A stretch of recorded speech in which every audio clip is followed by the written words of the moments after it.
What's up, everyone? Welcome to the Sip Off, where we have drinks and we talk all things basketball. It is full-fledged basketball season. No more football going on. Baseball is about to start here pretty soon. Pitchers and catchers reported this week, but we're in the middle of basketball season, y'all. So we're gonna have a few drinks and we're gonna talk about it. All right, my first guest, we got Will Vogel. What's up, Will? How are you? Doing great, doing great. I wish my teams would step it up, but on that, I asked the panel in our group chat what to wear: teal curry, teal Kemba, black Kemba, or white Devonte Graham, and this was the winner. It's been appeared on a few shows. It's the teal Okay. Steph Curry jersey. I will always have an open question for who's going to come next. So I'm going to eliminate this one for next week and try to have a new jersey every week until I run out of basketball jerseys.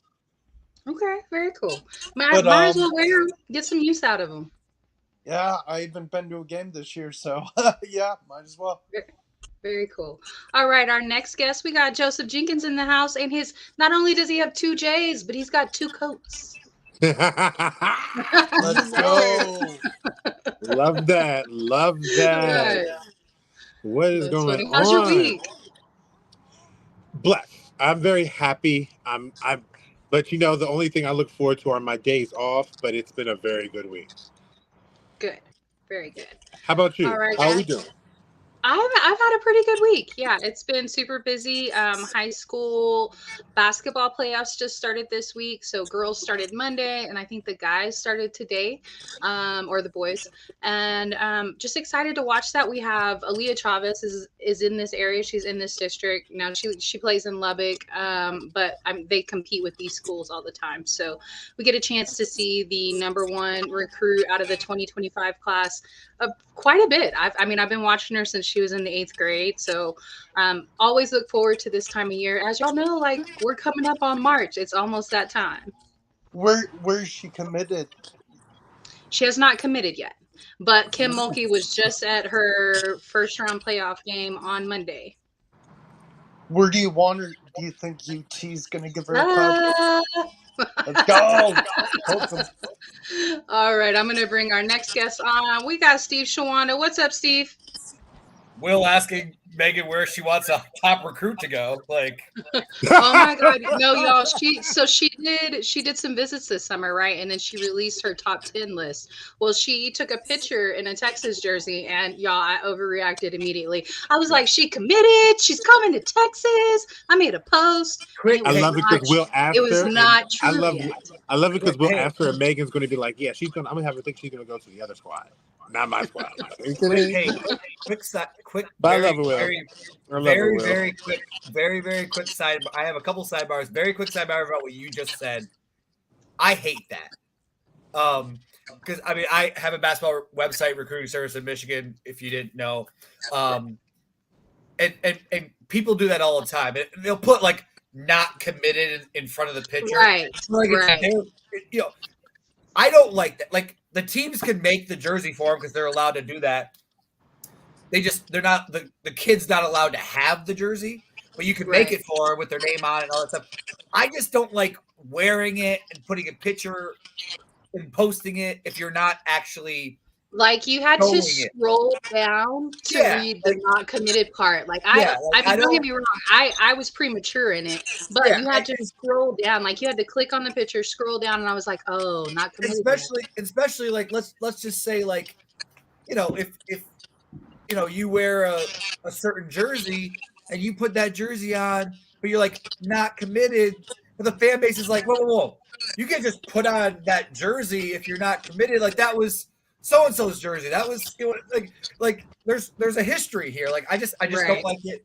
It's my 2 cents, but guys do it all the time too. I know the girls, more power to them. Get those schools making a jersey for you, showing you the love. I have no problem with them showing you the love. I just hate the picture on, I know it's X now, but on Twitter or whatever, being like, what do you think, Longhorn fans? And then like at the bottom, ... not committed. Yeah, not committed yet. And don't put on a jersey then. Like, but anyway, Will, great Del Curry jersey. I'm sorry you're not got any Willer Light, so I got one for you. Okay. Speaking of, what is everybody drinking? Yes. We got a Bud up there. Yeah. Budweiser? What? So You're Weiser. cheating on your own brand, Will. What are you I doing? know. Willer Light's cheating on his own brand. I This know. is terrible. Joseph, what are you drinking? My summer watermelon with apple juice Okay. and ginger ale. Okay. JJ, So I still I need to got a send really you.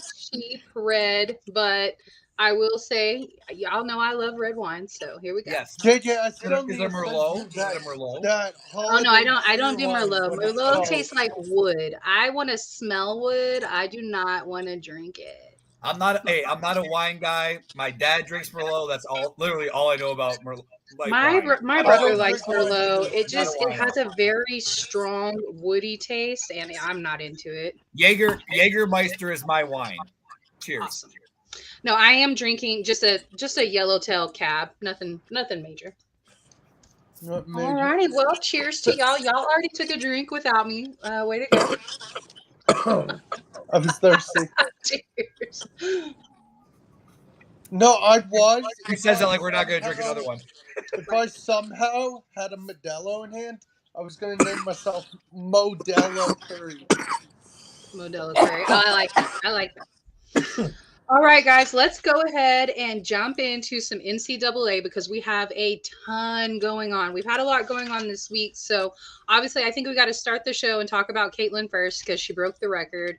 Everybody go around, talk to me about Caitlin, what it means to you for her to break the record, and also the other record she's chasing. Somebody. You want me to go for? Sure. Take it. As I'm wearing my "You Serious Clark" shirt, and I have an autographed Caitlin Clark jerseys thanks to my friend Raina Harmon, who's an assistant on their staff. I bought a jersey. I sent her a picture. She goes, "Send it to me. I'll get it signed." She did. So shout out to Raina. So that's framed on the wall. But so cool. Yeah. Obviously, there's some people who have taken shots at her. Some of them are even all-time greats about like, oh, well, if you shoot 40 shots a game, or oh, if you're 25 playing against 18-year-olds. Caitlin Clark just turned 22, like 3 weeks ago, on January 22nd, actually. Just if you didn't know her birthday, now you do. And the thing about Caitlin Clark, because I could talk about her for a long time, so I'll make it very simple. Caitlin Clark is Wayne Gretzky. Wayne Gretzky scored the most goals in NHL history. But even if he never scored a goal once, all of his assists would still make him the highest point scorer in NHL history. Right. That's Caitlin Clark. Yeah, she's going to drop a 40 burger, but she's also such a great passer. She has amazing court vision. And yeah, it's going to be overshadowed because she's going to score more than she's assists, obviously. But like it's one thing to have 40 points and 1 assist, 1 rebound. She has 40 points, 11 assists, and 9 rebounds. So to say that she's like, obviously she's not one-dimensional. She's not just a shooter. Like, she's a scorer, yes, but she's also an amazing passer. Definitely not like she's a good ball handler. Definitely not a great ball handler, but a good ball handler. Like I definitely think that in the next level, I think she's better off the ball, truthfully. And because she can score, but she can also set up, but not be the primary ball handler. But she can definitely handle the ball. But it's not like she has like crazy, amazing handles, but she's a good ball handler. But she's just such an amazing passer. She sees the floor so well. She's in range as soon as she gets in the gym. And the most important thing, her team wins. Like, they win games. It's not like she's averaging 45 points for a 500 team, right? Like, they went to the national championship game last year. You know, they've lost 3 games this year. You know, like, they're going to be a 1 or a 2 seed at worst this year, which we'll talk about that in a second. Because segue. We'll get to it later. The women's tournament announced their top 4 seeds. We'll talk about that later because it's good. I mean, how great is the women's tournament going to be? But anyway, yeah, Caitlin Clark's amazing. Everybody should give her flowers. And I understand, you know, like Cheryl Swoops and some of those other players, yes, they were not given the credit they deserved at the time because the sport wasn't at the level it should have been at the time when they were playing. But if they didn't do it, we couldn't see Caitlin Clark. So, like, you still have to respect what they did, and hopefully they understand that too. Like, if there wasn't a Cheryl Swoops, if there, I mean, hell, there wasn't a Cheryl Merrill or Leslie, Lisa Leslie, and like, if there wasn't any of those people, we wouldn't know who Caitlin Clark is. Like, Right. they put women's basketball on the map. UConn kind of ran with it for a while, and now some other, people are catching up, and now it's just becoming the amazing sporting event that it is. So let's, first of all, enjoy it and give her flowers. She's freaking amazing. She's gonna pass Pistol Pete as the all-time leading scorer in college basketball history, men's or women's. Small asterisk because he didn't have a 3-point line at the time, but still, Right. it's true. And just enjoy it. She's amazing. So here's my rebuttal to that real quick, and it's just very small in my opinion. Y'all know Cheryl is my goat. She's from my area, so she just literally the reason I love basketball. I think that while I obviously she needs to have her facts correct. I will say, like, being on the radio and talking about sports and having to know names and numbers, and I have had to correct myself plenty of times. Like, I have definitely made mistakes, even on air, even without a glass of wine. Like, I have made mistakes, and because there's so much to remember, so you got to go back, you got to correct it, and you got to own it. If she would have stuck with what she just said in the first interview, I actually very much agree with what she had to say. I don't think she's going to come in and dominate right away, because what Cheryl was trying to get at was, you're not playing D1 players. Don't get me wrong. There's some superstars, especially in these like, these classes that we have right now, that freshman class that came in this year. They are amazing. But it's different. We're talking about people that have 2 and 3 championships under their belt as in the WNBA. You're talking about a league that only has 144 roster spots where number 1 draft picks get cut all the time. That's what Cheryl was trying to get at. That, like, you're not just going to come in and dominate Asia, who's been to the finals 3 times, who's won MVPs, who's won defensive players of the year. Like, you're not going to, not the first year, I don't think. Like, I think she's going to come in and do really well. I could see her doing like Aaliyah Boston. Aaliyah Boston came in and she did really well. The only player, in my opinion, that we've seen dominate in their rookie year is Candace Parker. There's only one, y'all. Out of 27 seasons, there's only been one that really dominated their rookie season. So I think that's what Cheryl was getting at. Now, I can understand, like, not having the right information took away from what she was trying to say. So I hate that for her, but stand on business. I mean, you're Miss Jordan. You are the one. So stand on it. All right, Will, Joseph, y'all chime in on Caitlin breaking the record. So, as you guys know, Caitlin's my second favorite player after Paige. But you know what? Giving the flowers to Caitlin, I enjoy watching her play as much as I love watching Paige play. She's an amazing scorer. Like Steve said, she has great ball vision. She knows how to pass the ball and she knows how to rebound. She kind of reminds me of like a Steve Nash, except for Steve Nash not rebounding. Like he was a great 3-point shooter and he can assist when need be, do really nice passes, has great ball vision. Was Steve frozen? Yeah, I thought Steve was frozen. He'll be and then she's been so much fun to watch for years to come. And yes, Maravich didn't have a 3-point line, but guess what? We can't do anything about that. So Right. Unfortunately, his record is probably going to fall. But you know what? We're in a new era. This era likes to shoot threes. And back then, like we know, unfortunately, they didn't have a 3-point line. So we never know what Maravich's stats were going to be. Yes, we know I think he averaged 40-something in college. They predict he would have probably averaged 50. I assume that's what I've heard. It's all hypothetical. But she's been would I say she's the best college basketball player of all time, even if because she broke the record.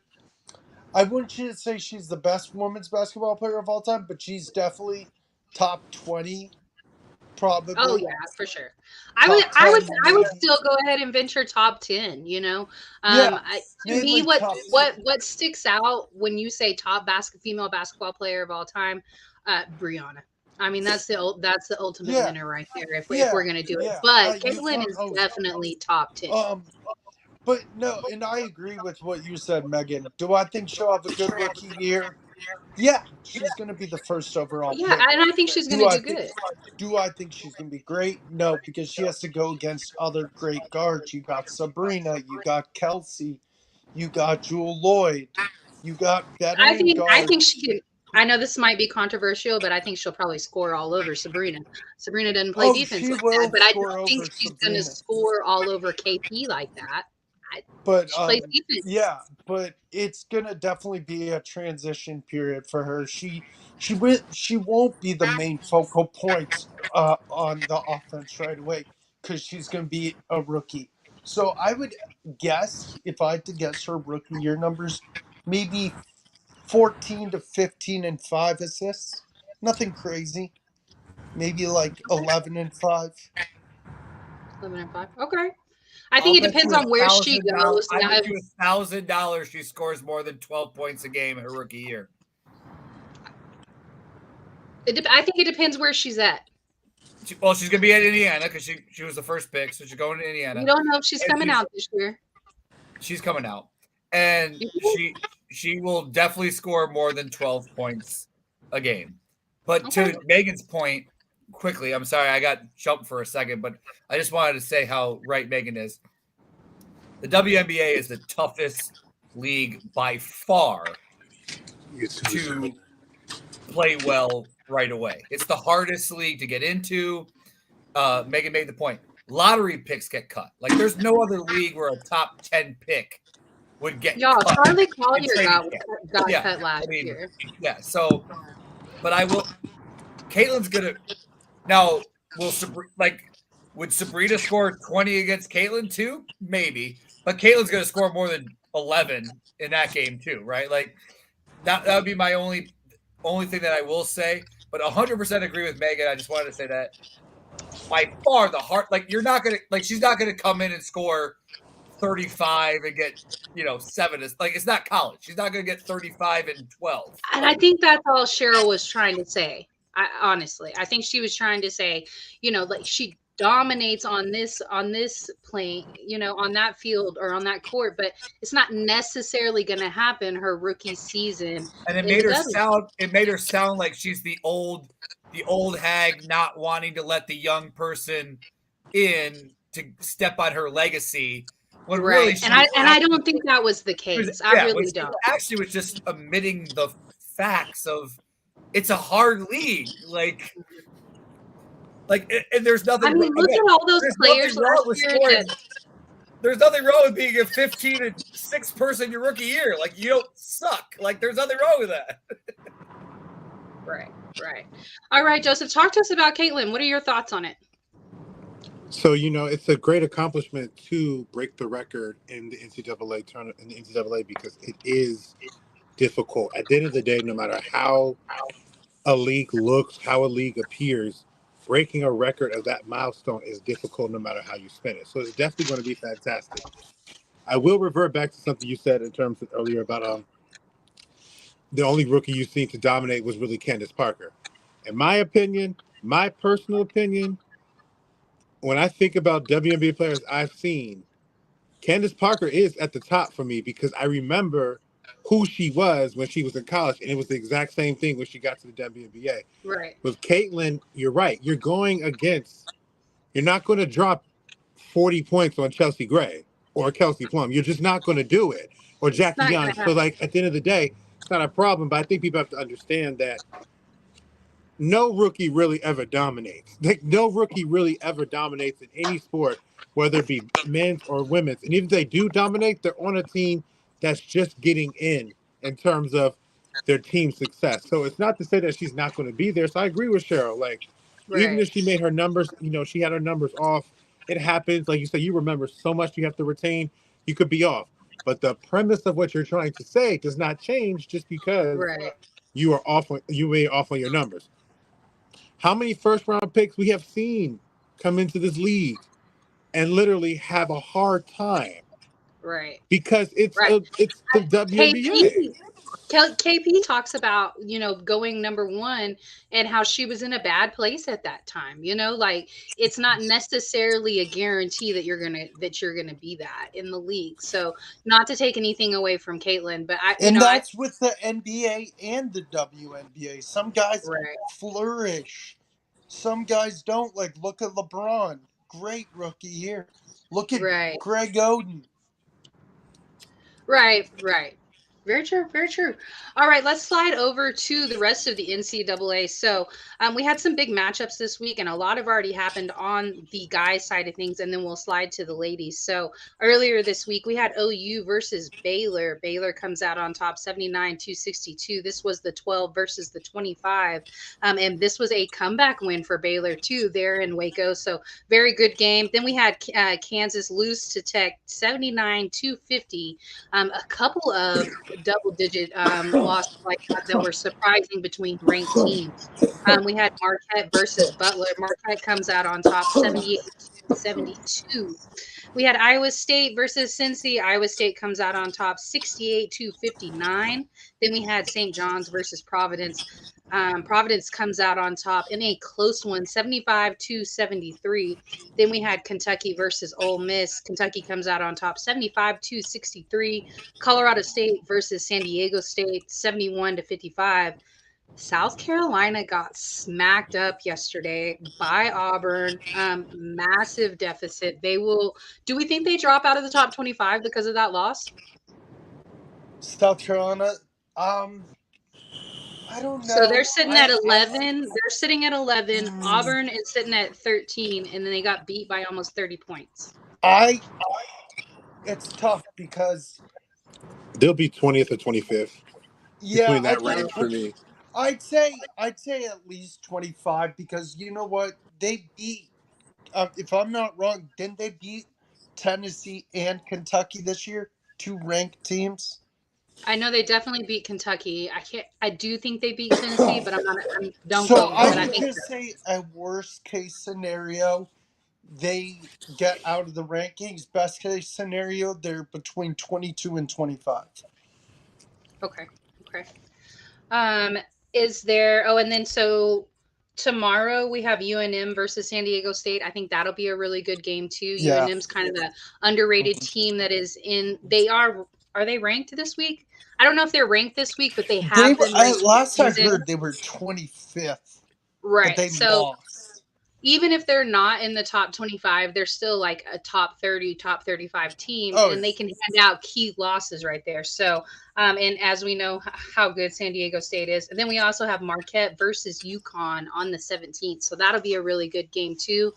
Do we think Shaka does well in this type of matchup, and will it translate to tournament success? I think UConn, personally. Do you want me to give a synopsis of the whole NCAA and that game? Sure. So I'll quickly go with that game. That's a really good game. I love what the UConn coach is doing there. They're like my second team because you guys know my first team is UNC men's basketball. And I was born in Connecticut. The funny thing is that their women's team is my first team. But I think UConn's just so good. They're on a path where they're chugging along to try to get back to that national championship, and they look really, really good. So, do I think Marquette can keep it close in the first half? Yeah, I think they can, but I think UConn's just going to explode in the second half and beat them in the second half. In general, for the whole NCAA, there's two tournaments I'm keeping an eye on this year. The ACC tournament, because you got Duke. You got Clemson, who's very underrated. UNC has been they've been good, but they have beaten themselves in some games. So they're pretty good. They're decent. Then you got Miami. So you got Duke, Miami, Clemson, UNC, Virginia. That's a good one. And then you got the Big 12. You got Kansas, Texas, Baylor, Texas Tech. Those are the two men's tournaments I'm keeping an eye on really closely this year. Okay. JJ, talk to me. No, I'm actually, very excited to see what this tournament is going to bring. At the end of the day, Maryland, we don't have much to look forward to, but that's okay. You kind of go through these years, you see what's going on. But I'm looking to see if Kelvin Sampson can get it done. I really believe at some point in time he's been getting closer and closer, but they just can't get over the hump. But it's a tough year. It's definitely a tough year. Dan Hurley, he brings attitude. He brings his fire. He brings his energy. And today's kid loves that. Loves that energy because it feels like they're one of you. And at the end of the day, it comes with sometimes with a little bit of risk because you don't know how those personalities are going to, turn out in certain situations that you can't control. But for the most part, his guys are up and rolling. But Shaka,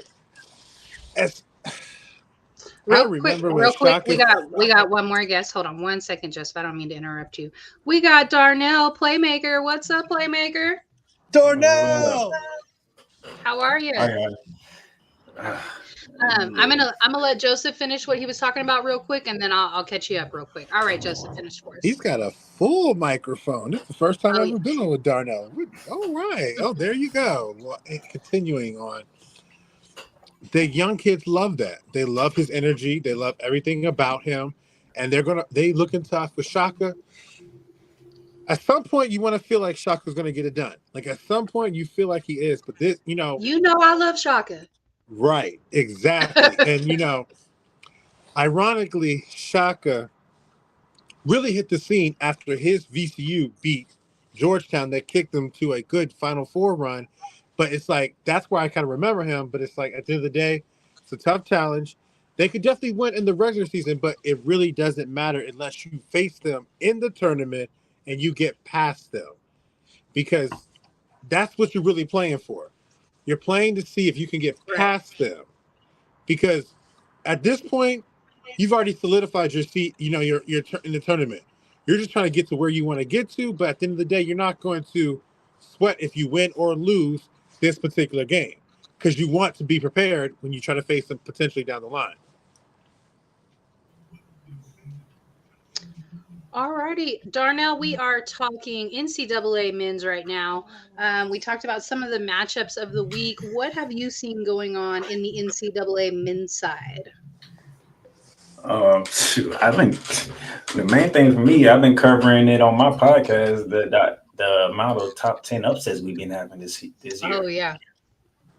Yeah, definitely. Like, January was a record number. 24 top 10 teams getting knocked off. That's unheard of. 23 of them by unranked teams, and it continued right into this month.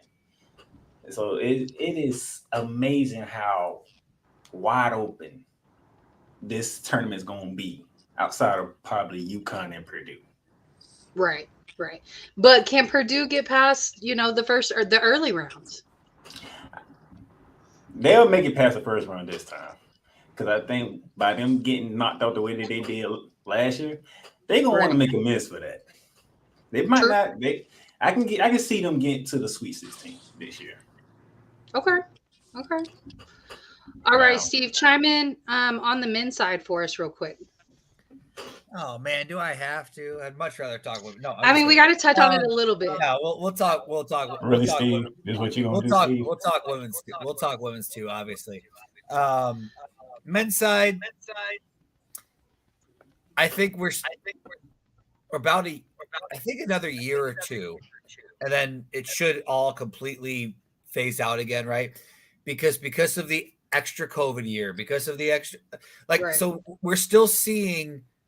There's still some cases of 18, 19-year-olds going against like 23, 24-year-olds. It's just different, right?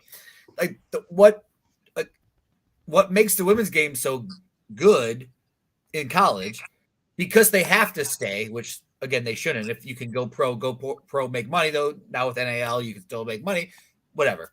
But we know these players because they've been like what Juju's doing right now in USC. We get to see that for at least 2 more years in college. Like, this is going to be great, right? Like it's wonderful. But a men's team, like, I literally watch tons of college basketball, and I don't know if I could name 10 stars of men's college basketball. And I probably watch 30 college basketball games a week. But because it's so many one and dones, it's so many, one guy plays well one game and then he plays like absolute crap the next game because he's 19 years old. And, like Kansas gets blown out at Texas Tech. And then well, they were missing like 3 or 4 players. But you still makes a difference. It does. It does make a difference. It makes a difference, but it's still Bill Self getting ejected. When have you ever heard Bill Self getting ejected from the game? That's how bad Kansas was. He was like, I'm done. But leave me out. Like obviously the men's tournament is still going to be good, obviously. But I fully expect the women's tournament to be better. I'm looking forward to the women's tournament more. I just think there's better teams. Again, when we get to it, we'll run down the top 4 seeds that they went through. And literally of those 16 teams, like I could literally see 14 of them having a legitimate chance to win a national championship if things go right. Like they're loaded, Think about it. So you had number 11 get blown out by 40. Yeah. By 40. Yeah. The 11th ranked team in the country beaten by 40. Yes. And I don't care if you're home, away, neutral site, whatever. You might lose by, 5 or 10, but you definitely should lose by 25 plus. I mean, at that, Auburn was 2 under them. SC was sitting at number 11. I mean, we've had some issues with the poll voting this year. We saw it with UConn on the ladies' side of things. And I felt like my team was, they benefited from that because they were sitting at the 10th ranking or the 11th. I can't remember. And UConn was a couple under them.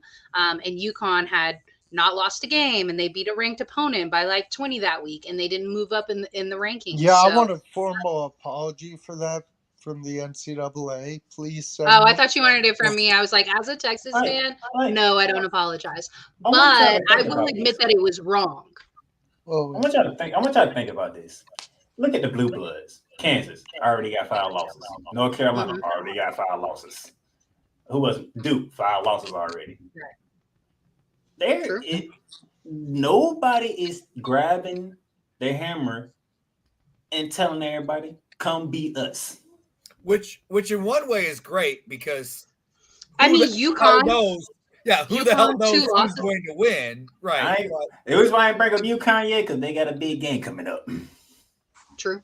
Very true. We were just talking about that matchup this weekend. So they do have a big matchup coming up. And then, we talked about Purdue also. They've got 2 losses. Houston has 3. Then you slide over to the ladies' side of things. So, Steve, here we go. The South Carolina Invitational. What did you say there? I'm calling that the South Carolina Invitational. It's looking like that. No. Well, South Carolina just took their first loss.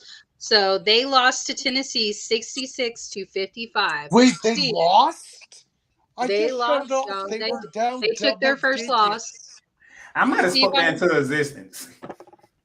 What did you say? No, actually, no. Hold on. You said the women's, right? No, South Carolina won. South Carolina won. They won. South Carolina won. I was going to say. I know. Excuse me, I had the scores mixed up. Yeah, I'm sorry. It was tied. Yeah, it was tied going into the 4th, but they didn't win. But it is looking like the South Carolina Invitational. I'm not even going to lie. I'm telling you though, right? It is. It's looking like. Just. So if we go, I'm gonna run through the records a little quick, and then Steve, you'll head up the topic for us. So obviously South Carolina, they're still undefeated, so they're 24-0.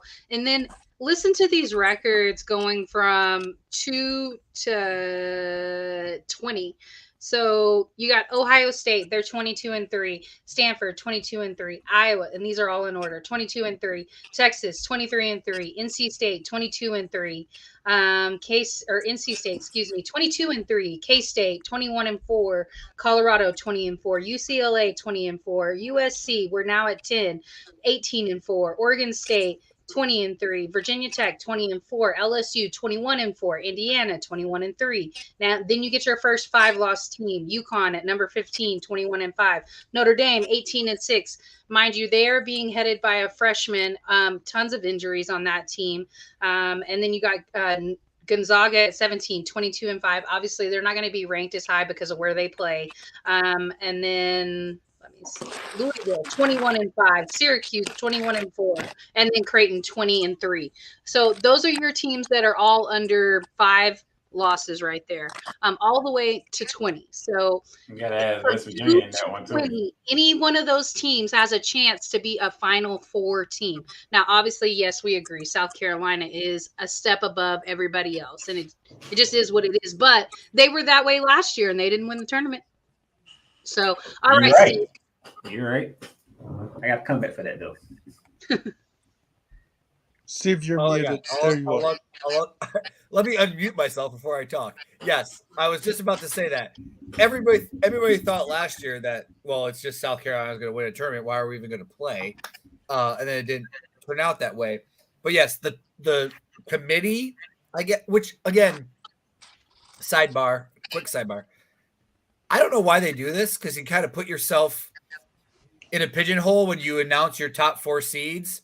Because then, like, if all those people, do well, and then they're not the top 4 seeds at the end, you're like, well, what do they do wrong then if they all just did well, right? But like South Carolina, Stanford, Ohio State, and Colorado is your ones. If you have Iowa, North Carolina State, UCLA, and Texas as your 2s, all 8 of those teams can still win a national championship. Right. USC, Vodtech, Oregon State, UConn. Maybe not Oregon State, but I would now argue that I don't know. Oregon. Maybe. I'm still saying losses. I'm still saying 11 of those 12 teams could win a national championship. I'm saying 11 of those 12 teams could win a national championship. Then you have Kansas State, LSU, the defending national champs, right? Indiana and Louisville as your 4s. Like, if LSU is a 4 somewhere, like, how good is your bracket, right? Like, so that was my whole point of the depth of those top 6 teams. Like, if you have Colorado, let's just say, for the sake of discussion, if you had a bracket that had Colorado as the 1, I don't want to say Texas as a 2 because I don't want Megan to get mad at me. So let's say UCLA. No, I see him as a 2. I see him as a 2.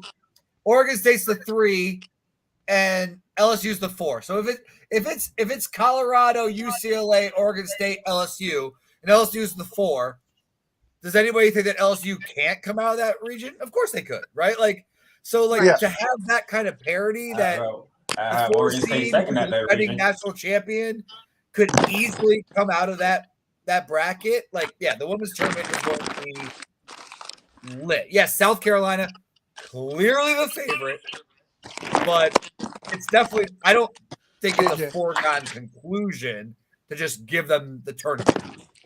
Okay. Joseph, why don't you talk to us a little bit on this? I know college basketball is your forte, so talk to us a little bit about the women's side. The women's side is competitive because you do have Caitlin Clark in Iowa. You do have LSU because Kim Mulkey, she is a championship coach. She understands the grind. You have upstart teams like Virginia Tech. You have North Carolina State, who has been getting closer, but just hasn't been able to get over the hump. So there's other teams out there that can do ball. Stanford, you can never count them out. It is going to be interesting because, yes, again, South Carolina does look like the prohibitive favorite. Right. But like you said earlier, there's a chance that they could lose because they lost to Iowa last year. And a lot of that has to do with one key factor that they do have now, which is shooting. So they do have – that's a big part of their makeup in terms of their offense, in terms of how they can be able to beat you. and that's something they lack last year. Them adding Pow Pow is crazy. Like she has been her impact on that team. Right. And then because they lost 4 players to the draft, and the way she rebuilt that team. Now they're not all freshmen, but she has several freshmen that are very good. And then just the way she reconstructed that team, because this is not the South Carolina team that we've seen over the last few years. Like this is almost a brand new team, and they're still so dominant. Yeah, right. Go ahead and make my point for me. That was my point. There's a culture that comes with South Carolina, and they're hungry. So I do feel like it's theirs to lose, but we're going to see. Okay. All right. Did you talk to us about the women's yet? Not yet? No, I haven't. Okay. Yeah, I'm more excited. I think the men's tournament's going to be good. But yeah, I'm more excited for the women's tournament because all these teams, I would say 1 through 15 probably have a good shot at winning the national championship. Like you said, Megan, it goes South Carolina and then everyone else. So everyone else is trying to get to that top level and face South Carolina at the very top. It's going to be very interesting. For my UConn Huskies, I would love to see us go back to the Final Four. I just think we're maybe at worst an Elite 8 exit because we did lose Nika Mule for the year. We did lose a few others for the year. And we have Aaliyah Edwards, and yes, we have Paige. And then you got South Carolina, who has Staley. You got Mulkey with LSU. You got Stanford with whatever, I forgot what her last name is, the head coach. Cameron Brink. And then Herb, there's also Nikki. I mean, gosh, Stanford has a lot going on. So the women's game, the tournament is going to be so much fun to watch, and I hope we do a tournament challenge again. So. Oh, yeah, of course. All right, Darnell, talk to us about the ladies' tournament. Oh, we will. Of course. First, let me start off with the number 1 team in all of college basketball. Mm-hmm. And I say all of college basketball, not just the women's, all of college basketball. South Carolina. Okay. They have no star power, and they destroy teams. That would make it scary. I don't know if it's not star power because I feel like Fu Wiley's a star. I feel like is it Nikki? They also have a Nikki on their team too. Is it Fulton? No, Fulton. When you look at South Carolina last, you know Aaliyah Boston. That's the girl that you want to watch play. Right. Oh yeah, of course. They don't have that type of person on their team, and they are smashing everybody. Is it fair to say? Sorry to jump in. No, it's Watkins. That's who I was talking about. Watkins. Yeah. If she comes off the bench, y'all. She comes off the bench. But that's how good Dawn Staley is, right? Because it's fair to say that the biggest star of South Carolina is the coach Dawn Staley, right? Like, she's still the biggest star of that team. Yeah. Look what they did to UConn. I watched. I was like, UConn's depleted, bro. No, I know they depleted. But I'm like, I have never seen Jenny or Martin get beat like this. Like, this is not fair. You said it's not fair. It's not fair. Let's take South Carolina. We know what South Carolina is. What has stood out to you this season on the women's side for you besides South Carolina? Who's ranked number 11 right now? Oregon State. Oh yeah. The fact that you swept Colorado. You swept Colorado. And I don't think enough people talk about how.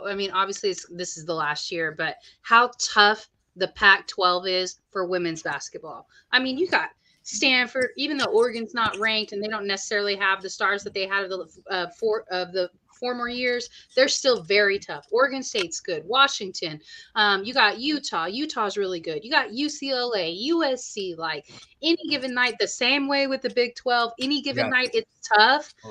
Pac-12 has been that way for a long time. I'm letting your viewers know. Right, go ahead. When you watch this weekend, find a way to watch Oregon State.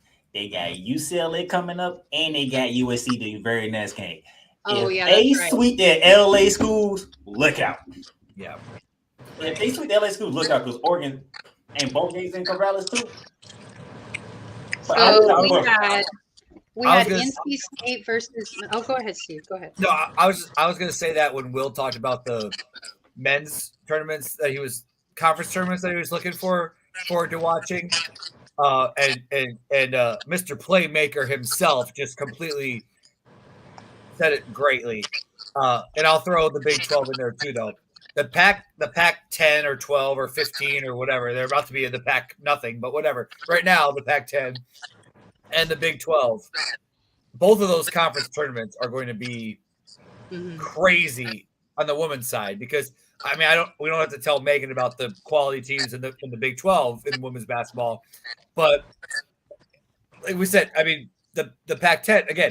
And I mentioned Juju, like she's a freshman, y'all, and like like. And so my co-host, and people can say whatever they want of why people aren't talking about her more. I think it.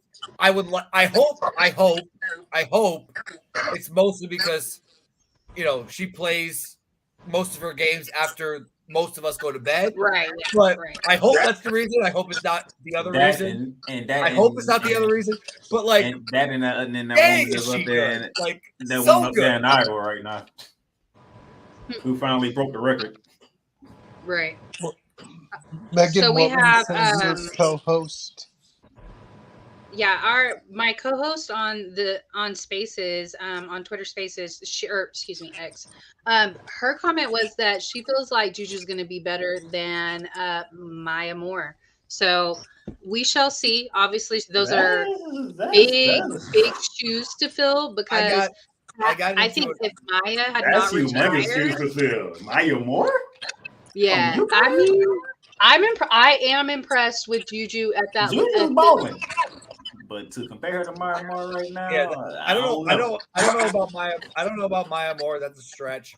I did get into an argument online with someone, which I hate to do because I usually only like to talk basketball with somebody who actually knows basketball.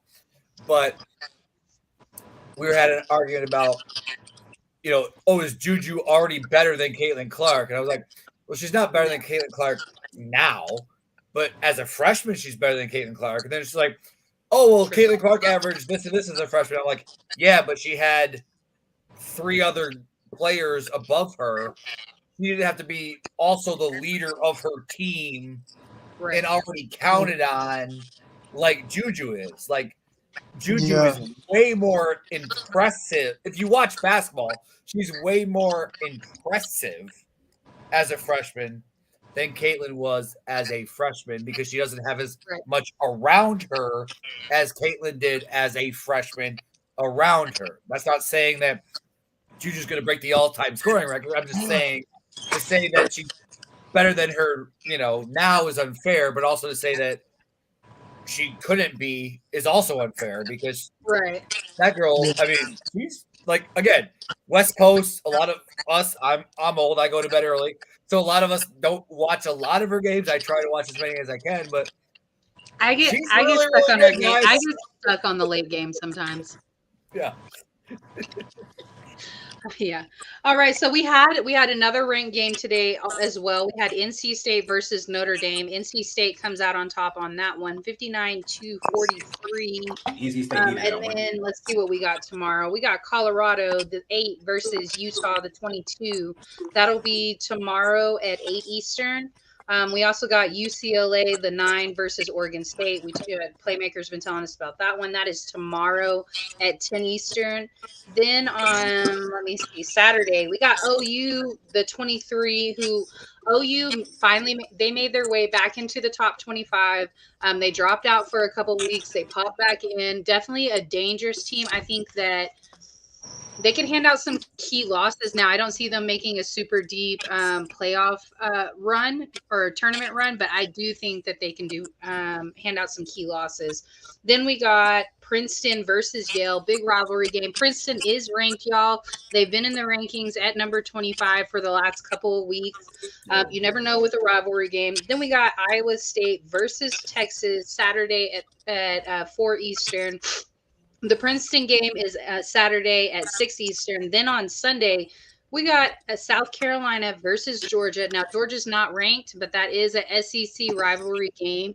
So definitely keep that marked, like circle that game, like, hey, keep an eye on that score. Then we also have USC versus Oregon State. This will be a home game for Oregon State. This is the 10 versus the 11. And then we also have Virginia Tech versus Louisville. That's the 18 versus the 12 Sunday at 2 Eastern. So a big slate. It's an all basketball Sunday, y'all. Ain't no more football. Ain't no more football. Ain't no more football. All right, guys. Let's talk a little NBA right now. So we are going into the All-Star weekend. Let's just talk about if you have any predictions for All-Star, if you have any predictions for the rest of the season. What was the other topic for NBA, y'all? Oh, midseason awards. It was midseason awards. Yeah, throw them all together. Do your NBA segment all in one. So we'll start us off, and then we'll go clockwise. So JJ, you'll follow him. So MVP, I got Jokic. I think SGA is the runner-up. Defensive Player of the Year, as much as I think we all hate him, it's going to be Rudy Gobert. He is playing great defense as of late. I hate him. But Defensive Player of the Year, you mean the guy who has less blocks than Victor Wembanyama? You mean that guy?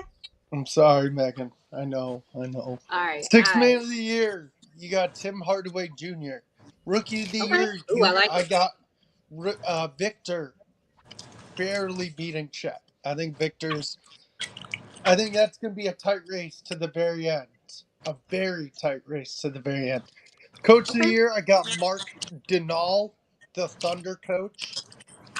Okay. Most improved, I got Tyrese Maxey. And for All-Star, for the skills contest, I got the team top picks, and I think it's Paulo, Victor, and I forgot who's the other guy on that team. 3-point contest, I got Dame Lillard because he's been there, he's done that. Anthony Edwards is the other guy on top picks. Okay, it is Edwards. Okay.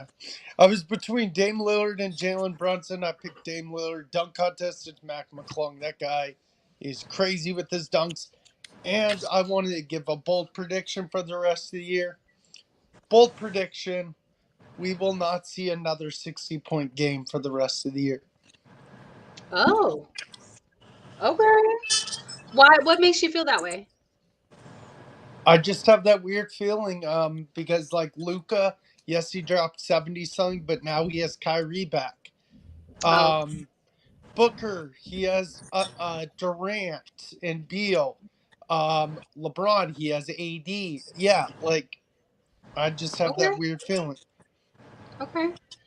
All right, Joseph, talk to us about the NBA. Well, we coming up to All-Star break. It's an exciting time in the NBA, but I will say my MVP,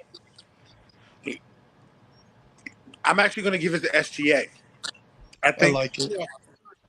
Given what they've been doing, given that the way he is playing to try to close out games, he is an actual legit two-way player.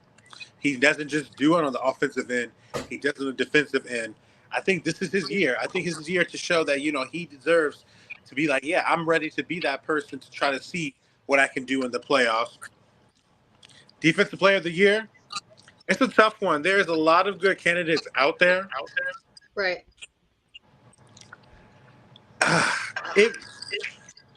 I understand, Will, when it comes to Rudy Gobert, but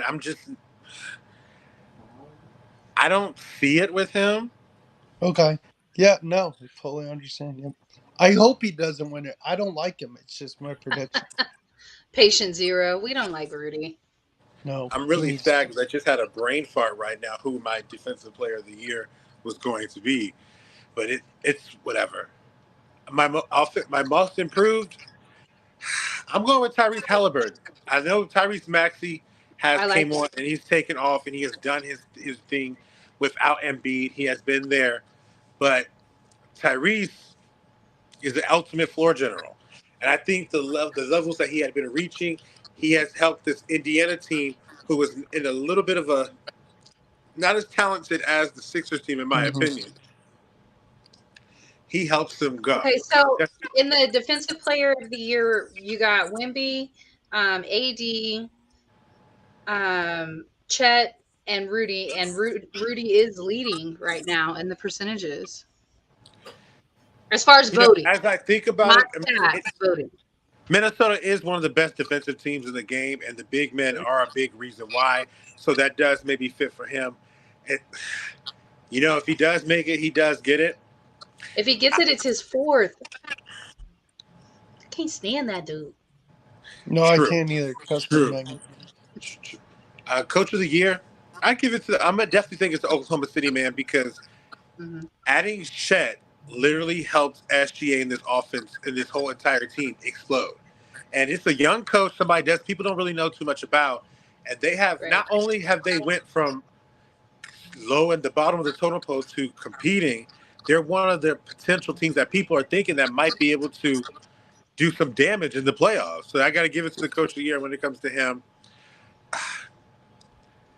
That's pretty much. I don't really have much else going on. I'm interested in the All-Star game, but what about rookie of the unfortunately, year? I'm sorry, it's not the same flair I used to have as a child. JJ, rookie of the year. Yep. Rookie of the year. I mean, JJ it's got to be Wemby. It's got to be Wemby. Go ahead and say it, baby.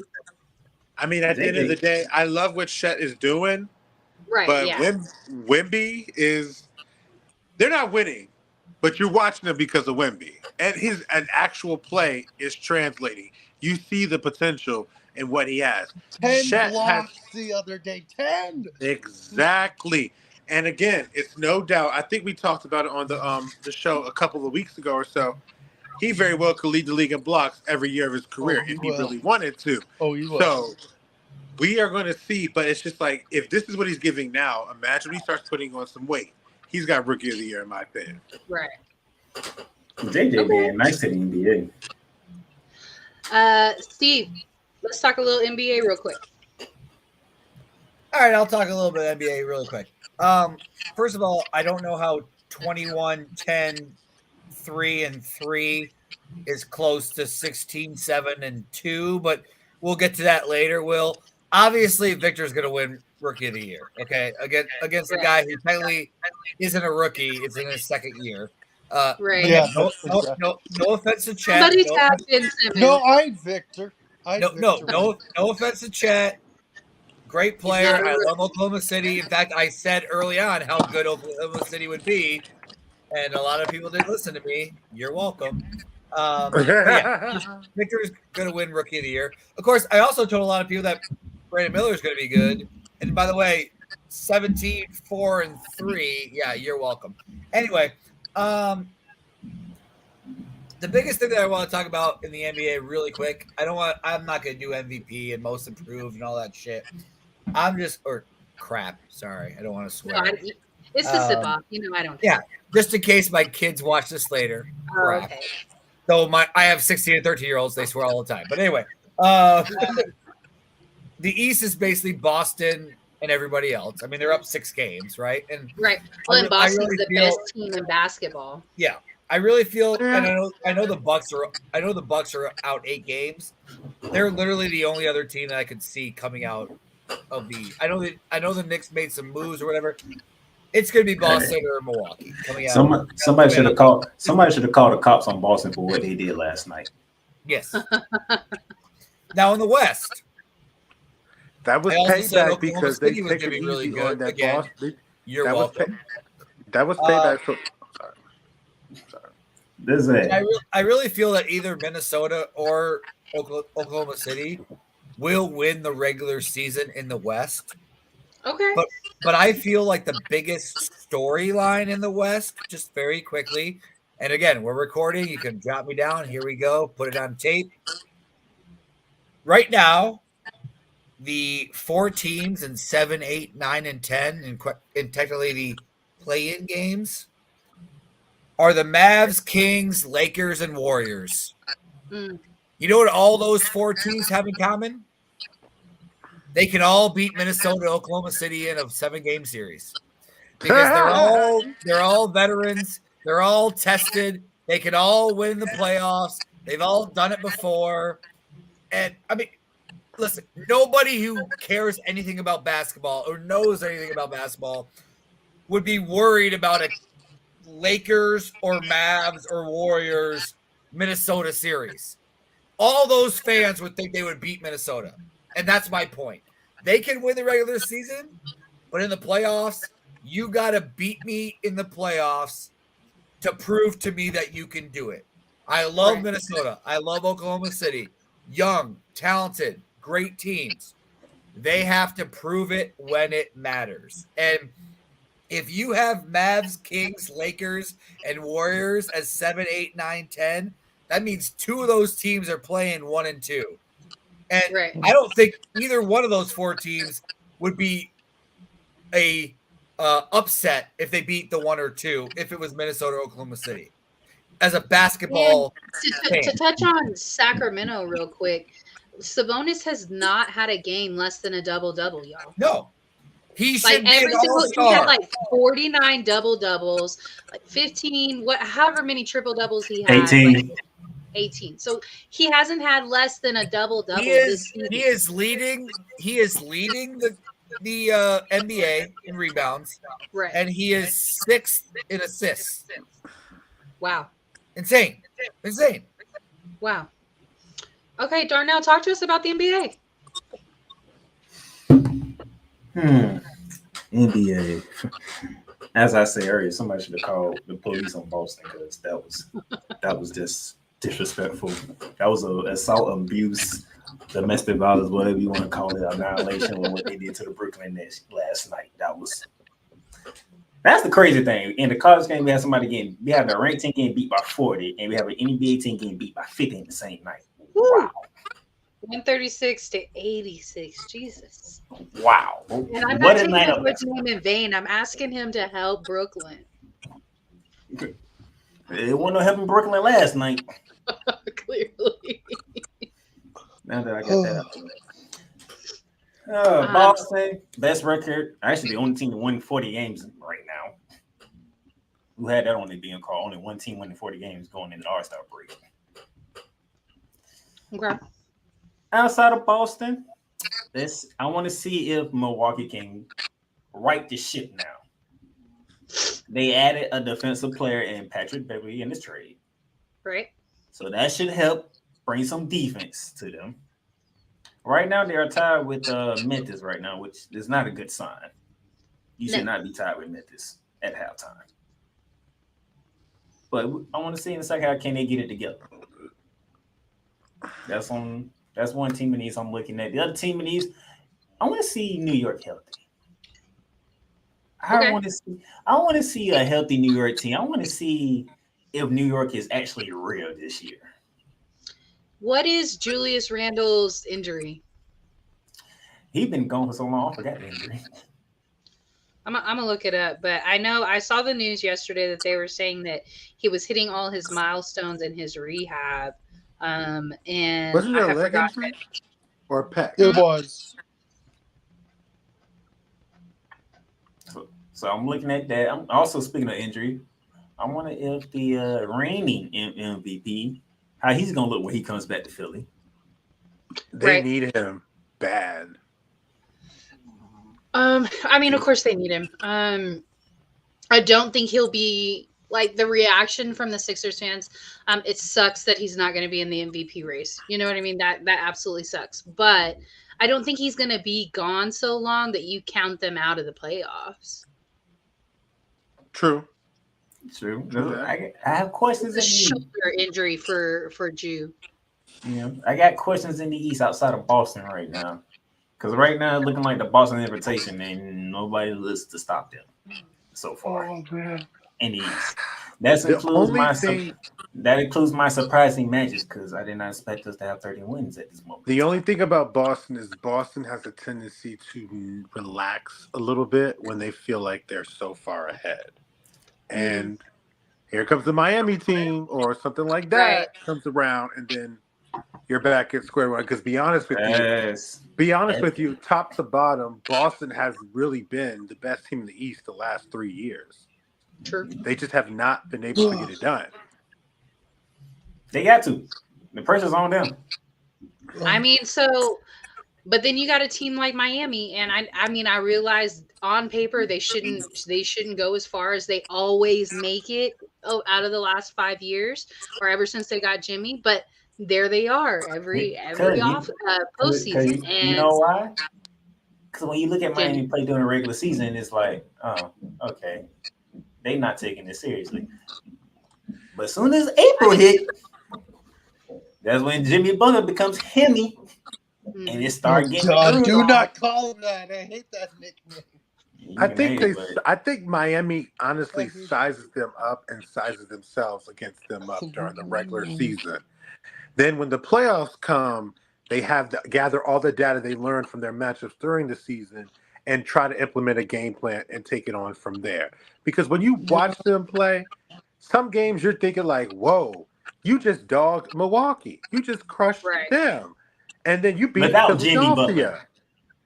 Butler. Right. Without Jimmy Butler, who's been away for, a personal bereavement with his family, everything he's going through. And then you have situations where you in battles with Charlotte. And then you're sitting there looking at yourself like, it's not adding up. It's not adding up. The team that's interesting to me is I'll be real quick. The two interesting teams on both sides is Phoenix in the West and Indiana in the East.